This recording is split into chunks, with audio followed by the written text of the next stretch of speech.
Dans son usine de tri, une cinquantaine de personnes travaillent 6 jours sur 7. Nous retrouvons les gros sacs de toile blanc. Ceux-ci ne viendraient pas du Relais, mais d'une autre société française. Les logos nous sont familiers. Ce sont bien les sacs que nous déposons dans les containers de France. Notre enquête commence dans la banlieue sud de Tunis. Mehdi est l'un des plus gros importateurs de vêtements usagés de Tunisie. Un commerce pas toujours légal, raison pour laquelle nous cachons son visage. Nous le suivons dans la cité Etarir, la capitale de la fripe au Maghreb. C'est le marché de la friperie. C'est cette rue. Vous allez voir les dépôts, vous pouvez filmer les dépôts. Nous filmons en caméra discrète.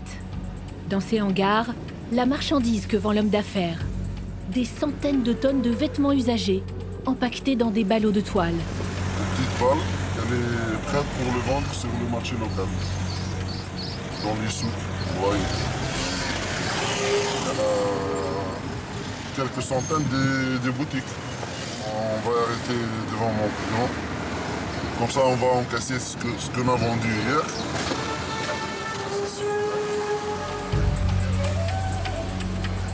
Nous rencontrons un grossiste en vêtements, client de Mehdi. À l'intérieur, une tonne de fripes, livrée la veille. Qu'est-ce que c'est ça? C'est de l'argent. 10 000 €. Le sac plastique rejoint d'autres sacs dans la voiture, à même le sol. Nous découvrons le marché aux fripes de Tunis. Les vêtements importés par Mehdi seront revendus ici, à 2 ou 3 € la pièce. Nous suivons l'homme d'affaires jusqu'à son hangar. À l'entrée, un amoncellement de sacs remplis de vêtements. Ouais, tout ça, c'est des sacs poussés. Vous travaillez beaucoup avec la France? Ouais. C'est que de la marchandise française, hein. C'est d'original français. Dans l'entrepôt, des milliers de ballots blancs. Plus de 200 tonnes de t-shirts, pantalons, chemises que vous avez peut-être donnés en pensant faire une bonne action. C'est bon, hein. Ça fait combien à peu près en euros, ça? C'est 20 000 €. 20 000 €, sa recette de la matinée. Comment des vêtements donnés génèrent-ils autant d'argent? D'où viennent tous ces vêtements? Qui contrôle ce commerce? Mehdi est le dernier maillon d'une chaîne que nous avons remontée jusqu'aux containers métalliques postés un peu partout sur les trottoirs de France. Où iront ces vêtements collectés? À des œuvres de charité? Ou sont-ils destinés à un commerce international? Plongez dans le monde du textile usagé. Un déchet qui vaut de l'or.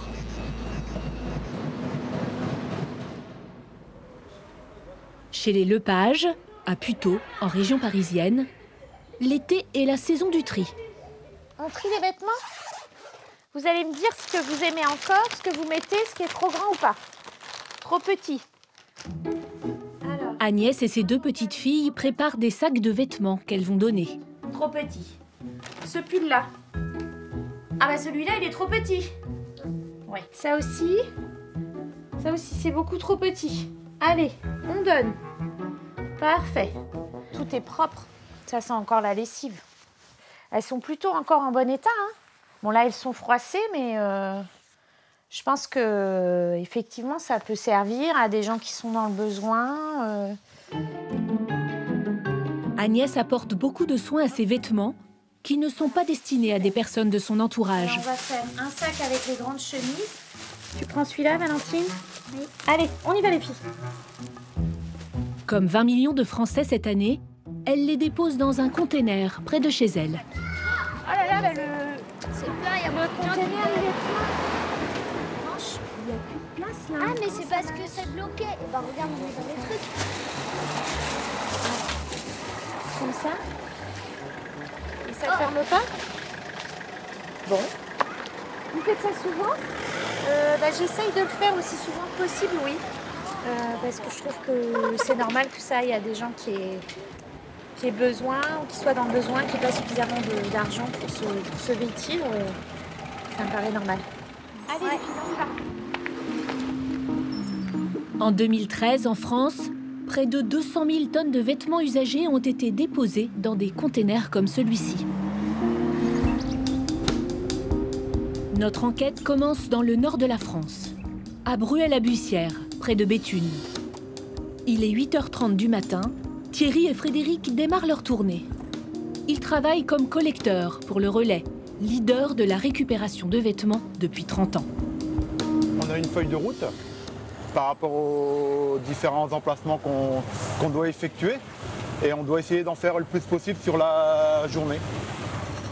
Là, on arrive aux emplacements. Chaque matin, ils vident une vingtaine de containers sur les 19 000 que compte le Relais sur le territoire français.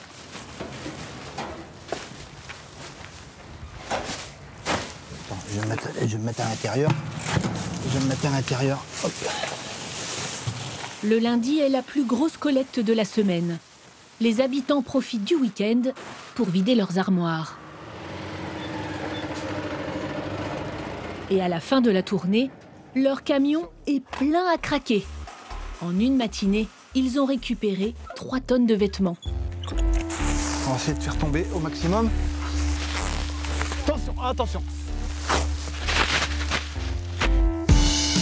Comme Thierry et son collègue, plus de 600 camions sillonnent la France et collectent chaque année 100 000 tonnes de vêtements déposés dans les containers du Relais. Des dons qui arrivent dans d'immenses usines comme celle-ci. Ici, chacun des vêtements donnés est examiné et trié.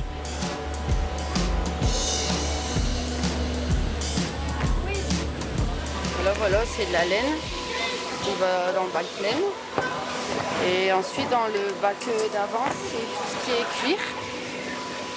Blouson, pantalon, chemise. Chaque pièce est classée par genre avant d'être revendue. Car aucun de ces vêtements n'est destiné à être distribué gratuitement. Le Relais n'est pas une association caritative, mais une société coopérative qui fait de ces vêtements un commerce. Pierre Duponchel, le PDG, ne s'en cache pas. Il vient personnellement nous faire la visite. Elle regarde déjà quand la marchandise passe, elle essaye de prélever au fur et à mesure ce qui lui semble pouvoir aller en magasin. Les vêtements de marque et ceux en parfait état seront revendus de 4 à 200 € dans l'une des boutiques de la société. Les autres partent en Afrique, revendus à la tonne. Là, c'est des balles pour le Niger. Enfin, c'est classé par client. 30% des vêtements donnés au Relais sont abîmés ou trop usés. Ils sont alors recyclés et revendus comme isolants pour l'industrie. Usage industriel, exportation ou vente en boutique, le Relais a su trouver de nouveaux débouchés à nos vieux vêtements. Des déchets qui se sont transformés en or. Depuis 2007, la valeur du textile usagé a été multipliée par 5. Suivant le cours du tissu, une tonne de jeans sélectionnée peut se négocier jusqu'à 3 000 €. C'est le prix d'une tonne de cuivre. Du coup, le chiffre d'affaires du Relais s'est envolé lui aussi. Il a atteint en 2012 95 millions d'euros. Le PDG ne veut pas parler de bénéfices. Il préfère mettre en avant sa politique de réinsertion sociale et de création d'emplois. Nous, on dit l'argent, il en faut. Mais le but du jeu, c'est lutter contre l'exclusion, donc créer des emplois. Voilà. C'est pour ça qu'on est 2500 dans le monde, dont 2000 en France. Dans la cour de l'usine, des centaines de containers tout neufs sont prêts à être installés dans nos rues. La société a déjà posé 19 000 containers en France et a pour objectif de doubler son parc d'ici à 2017. Mais le Relais n'est plus le seul à vouloir attirer nos fripes. Ces derniers mois, des dizaines de concurrents ont débarqué sur le marché. Les boîtes métalliques se multiplient sur nos trottoirs. En tout, 28 000 containers sur tout le territoire. À Strasbourg, par exemple, où les habitants voient apparaître chaque semaine un nouveau container. Comment s'y retrouver? Lequel choisir pour donner ses vieux vêtements? Christian Dessart est président de l'association belge Terre. Dans les années 80, il a été le pionnier de la collecte de vêtements usagés en Europe. Donc voilà les conteneurs ici qu'on va voir. Donc c'est vraiment l'exemple frappant de cette guérilla, de ce western qui a lieu ici en France. Voilà, on va un peu voir qui collecte et qui fait quoi ici à Strasbourg. Il va nous aider à faire le tri parmi toutes ces boîtes. Les sociétés investissent de gros moyens pour attirer nos dons. Mais il y a un petit nouveau, hein? Donc la V-Box, j'en avais entendu parler. Donc c'est un concept mis en place par une société privée. Là, on recycle. Recycler, c'est très tendance, hein? Donc, tiens, c'est vraiment du marketing pur. Le bleu du ciel, le vert de la verdure, la planète. Oh. On a tous à y gagner à mettre plutôt nos vêtements là plutôt qu'ailleurs. Certains affichent des bébés souriants sur leur boîte ou jouent la corde écolo et vendent la création d'emplois dans la région. Ah! D'autres, rien du tout. Pas même un numéro de téléphone. Ce conteneur est complètement foireux. Qu'est-ce qu'il fait là? On ne sait pas, mais c'est un fantôme, il n'y a rien. Il n'y a rien écrit dessus, on ne sait pas à qui on va faire le don, mais on sait qu'il est là. La méthode la plus utilisée pour être certain de remplir les containers, c'est de jouer sur notre compassion. Ceci, c'est pas mal fait, hein? Voilà, ça c'est l'exemple type de ce que du piège dans lequel un citoyen pourrait tomber. Tiens, il pense qu'il va donner des vêtements pour une assoce, qui est une association d'aide aux enfants atteints de leucémie. Vraiment, c'est joli, ça nous ferait à la limite un peu pleurer. C'est pas le cas, ce conteneur, c'est vraiment un don pour en faire de l'argent. Certaines boîtes attirent tout de suite l'œil du donateur avec des logos prestigieux. La méthode révolte Christian Dessart. Si aujourd'hui votre maman veut venir pour faire un dépôt de vêtements, ben moi je lui dirais de ne pas déposer ces vêtements ici. C'est clairement de la tromperie. Ce conteneur, ben, si on nous dit que c'est pour les Restos du Cœur, c'est pas vrai. Regardez, voilà, en tout petit, pas trop grand, mais voilà, collecte et exploitation effectuée par Coltab. Qui est derrière cette organisation qui affiche les Restos du Cœur sur son container? Nous avons tenté de contacter la société pour rencontrer son directeur. En vain. Nous décidons de nous rendre au siège social, à 5 km de la frontière allemande, et filmons en caméra cachée. Le responsable de la collecte nous avoue que la société n'en est pas à son coup d'essai. Dans le temps, avant d'avoir les Restos du Cœur, on était avec l'Association nationale de parents d'enfants aveugles, qui est très peu connue en France. Et pourquoi vous les avez quittés, les enfants aveugles? Mais c'est parce qu'on n'avait aucun impact. Personne ici en Alsace ne connaît cette association. C'est vrai que les Restos du Cœur, c'est quand même autre chose que ce qu'on avait avant. Notre interlocuteur nous explique que cette pratique est en fait courante dans le milieu. Les associations y trouveraient même leur compte. On peut avoir des logos là. Les Restos du Cœur qu'on subventionne, ils sont bien contents. Hein. On n'a rien à cacher en fait. Hein. Rien que sur les 3 départements, c'est 3 000 € qu'on leur donne par mois. Ça tombe pas du ciel. Hein. Les vêtements récupérés sont exportés en Allemagne et revendus dans l'une des dizaines de boutiques de la société. Dans les prochains mois, les dirigeants prévoient d'installer encore une centaine de nouveaux containers à l'effigie des restos.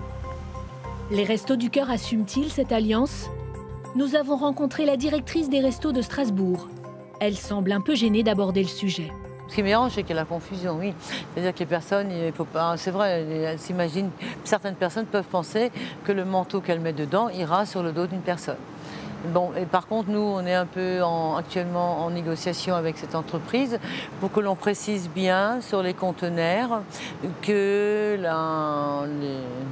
les objets, enfin, ou les vêtements qu'ils mettent dans ces conteneurs sont destinés au recyclage et que s'ils ne veulent pas que ce soit recyclé, il faut qu'ils le déposent directement dans les centres Restos du Cœur.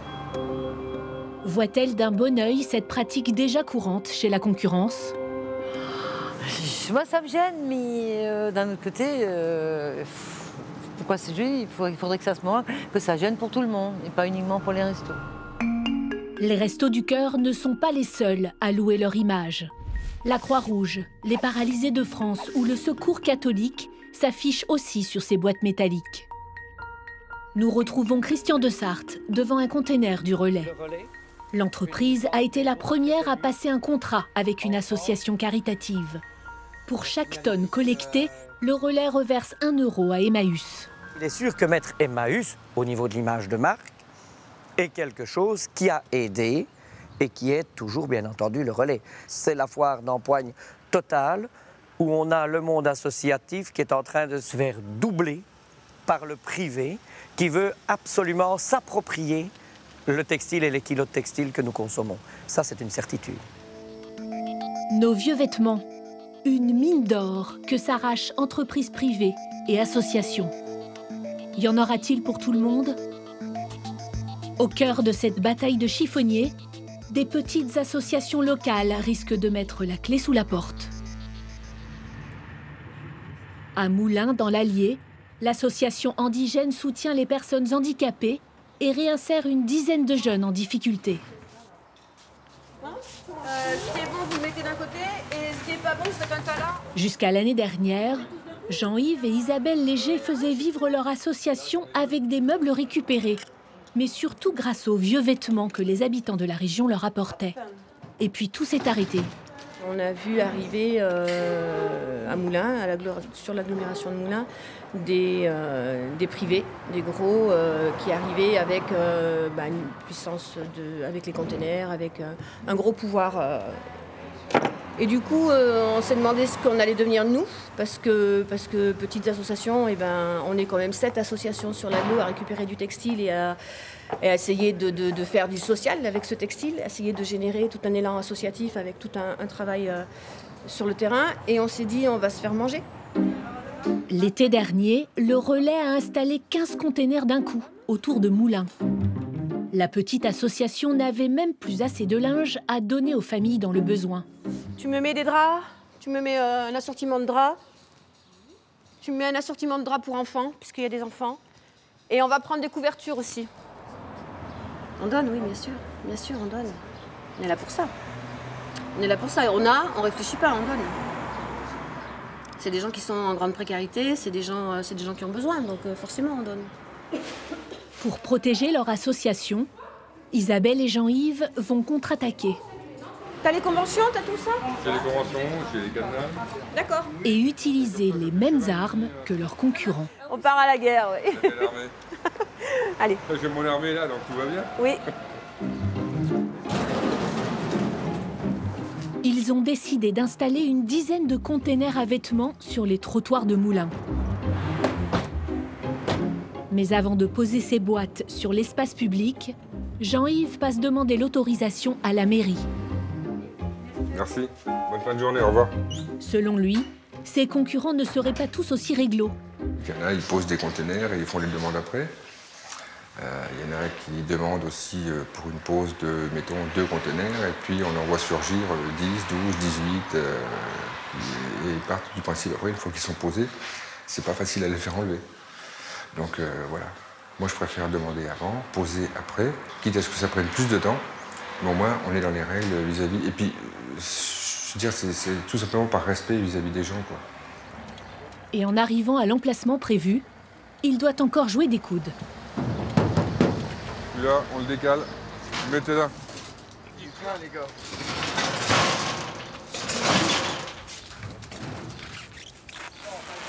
Ça vous gêne pas de bouger le conteneur du concurrent là? Pas du tout. Bah, il prenait trop de place. Il prenait en fait la place sur 2 conteneurs, donc en poussant un petit peu, je peux mettre le mien. Le sien est toujours présent, tout va bien. Jean-Yves espère que les habitants feront la différence entre la grosse entreprise nationale et la petite association locale. Je suis quelqu'un qui habite Chevagne, local. Je vais ici. C'est normal. On choisit le local. On bouffera jamais personne. C'est pas le but non plus. On mangera jamais personne. Bon, ça ne sera pas bouffé. Ça sort de question. Dans les prochaines semaines, les membres de l'association poseront encore 8 containers dans le département. Ils espèrent que les lois de la concurrence joueront en leur faveur.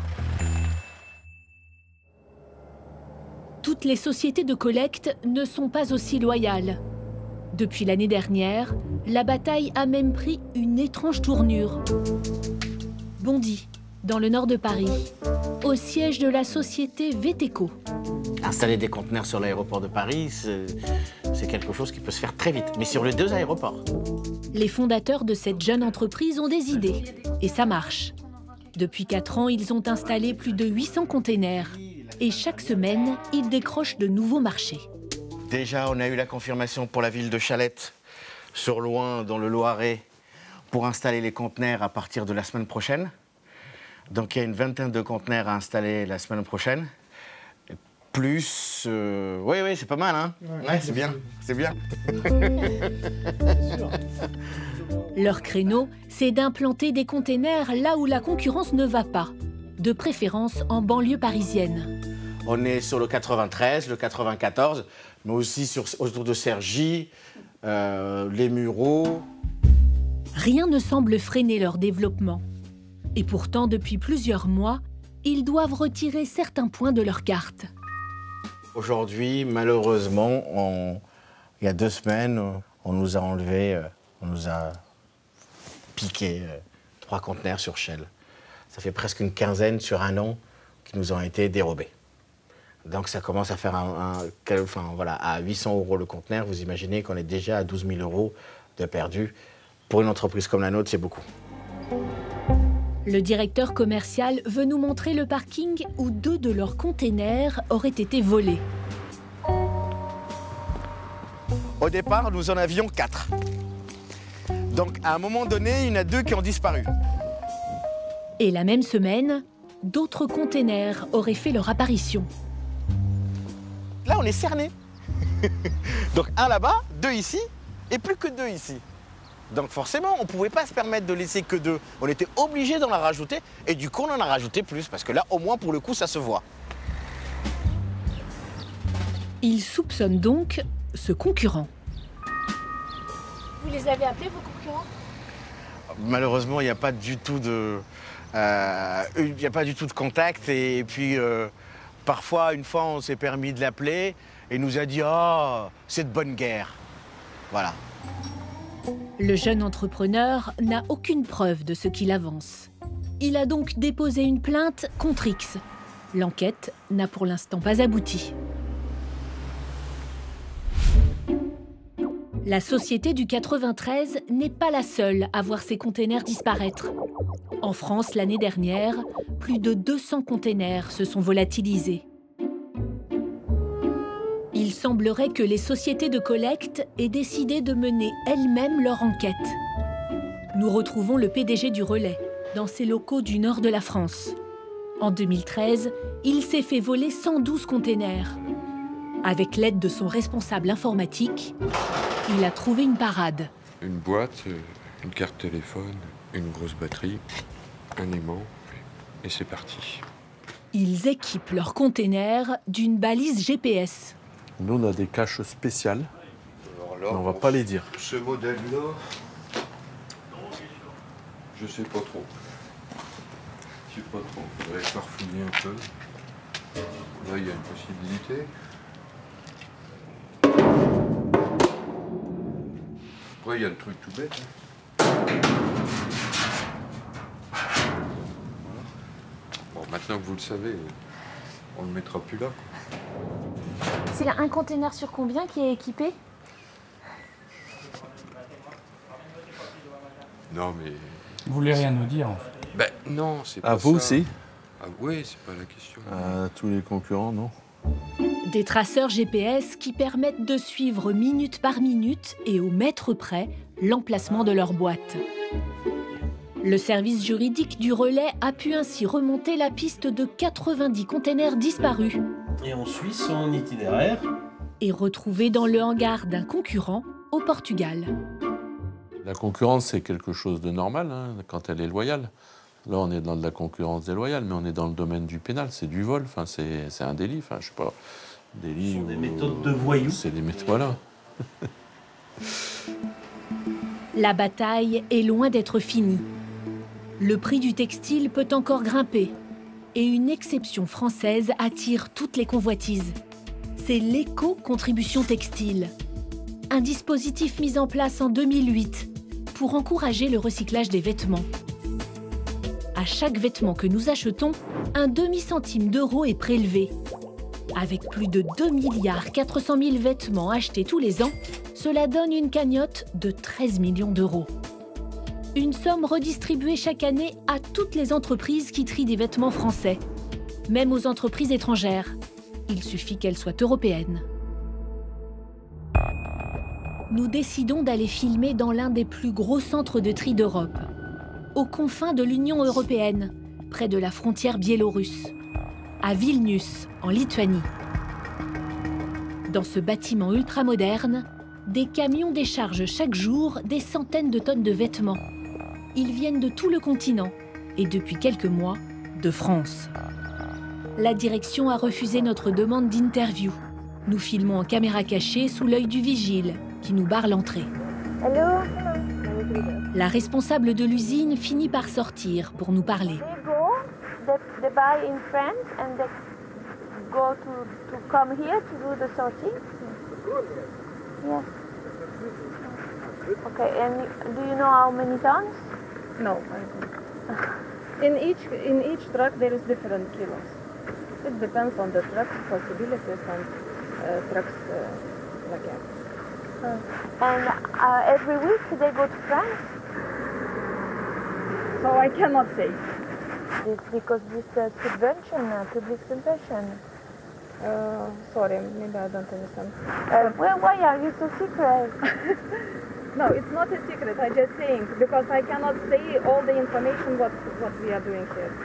Okay. Bye bye. Cette société s'intéresse-t-elle soudainement à nos vêtements français dans le but de toucher l'éco-contribution? À 69 € par tonne de textile trié, chaque camion arrivant de France représente 1 500 € d'aide publique.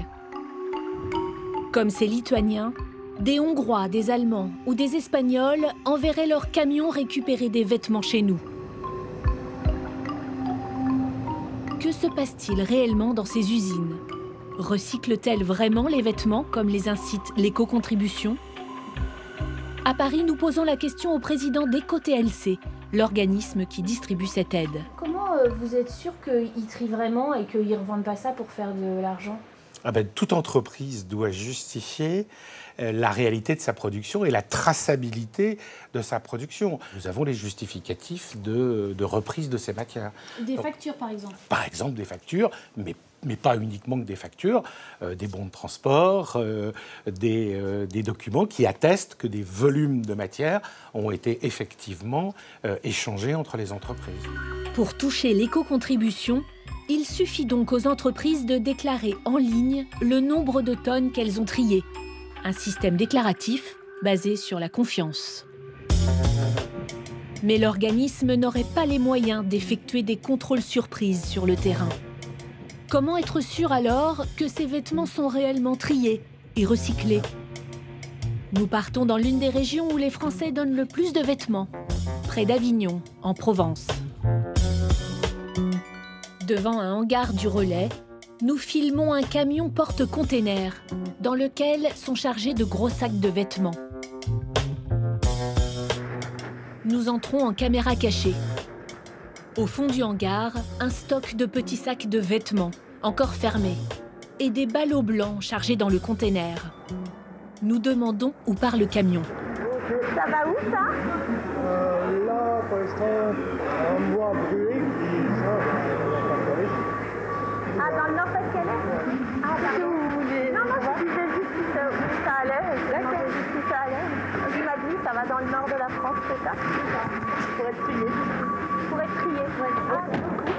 Au revoir. Le camion démarre. Nous décidons de le suivre. Il prend l'autoroute, mais pas vers le nord, vers Marseille. 1 heure plus tard, il arrive à l'entrée du grand port autonome. Nous entrons en caméra discrète. Le container de vêtements est déchargé sur le quai réservé au départ pour la Tunisie. Ces vêtements n'ont pas été triés dans le nord de la France, comme on nous l'a affirmé. Dans 2 jours, ils seront débarqués sur le port de Tunis. Nous partons nous aussi pour la Tunisie. Nous y retrouvons Mehdi. Comme des dizaines d'autres importateurs tunisiens, il reçoit chaque semaine des containers venus de France. On a des remorques qui arrivent aujourd'hui, cet après-midi. Le pays importerait chaque année 100 000 tonnes de textiles français. Dans son usine de tri, une 50aine de personnes travaillent 6 jours sur 7. Nous retrouvons les gros sacs de toile blanc. Ceux-ci ne viendraient pas du Relais, mais d'une autre société française. Les logos nous sont familiers. Ce sont bien les sacs que nous déposons dans les containers de France. Les boutiques français, hein. Ça c'est ensemble protéger l'environnement. Officiellement, c'est trié? En France, ça se vend comme étant c'est du trié, mais c'est pas trié en réalité. C'est de la marchandise non triée. Mais je crois pour des raisons pour gagner du écotaxe ou quelque chose comme ça, des privilèges fiscaux, c'est pour cela qu'ils déclarent comme étant ces marchandises triées. Nous nous sommes procuré l'une de ces factures émises par ces sociétés françaises. On peut y lire « balles de friperie triées et classées ». Certains patrons contournent la loi pour toucher l'éco-contribution sans trier ni recycler. C'est de l'arnaque. Ça nous permet de travailler, mais c'est pas honnête.